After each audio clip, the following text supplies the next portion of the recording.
रियासत तेलंगाना के निज़ामाबाद मुस्तकिल में 1.5 घंटे तक धुआंधार बारिश हुई। ज़बरदस्त बारिश की वजह से कई नशेबी इलाकों में बारिश का पानी दाखिल हो जाने की इत्तलात है और रेलवे अंडरब्रिज भी ज़ेरे आब आ गया, जिसके नतीजे में ट्रैफिक निज़ाम में खलल पड़ा। इस दौरान एक आरटीसी बस ड्राइवर ने बस आगे बढ़ा दी थी, जिसकी वजह से बस पानी में फंस गई, जिसकी वजह से बाज़ मुसाफिरीन तैरते हुए बाहर निकलने में कामयाब हुए, जबकि बाज़ को मुकामी अफराद की मदद से बचा लिया गया।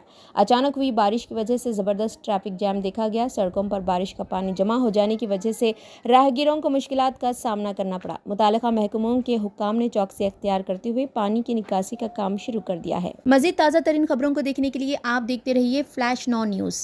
चैनल को लाइक, शेयर और सब्सक्राइब करना ना भूलें।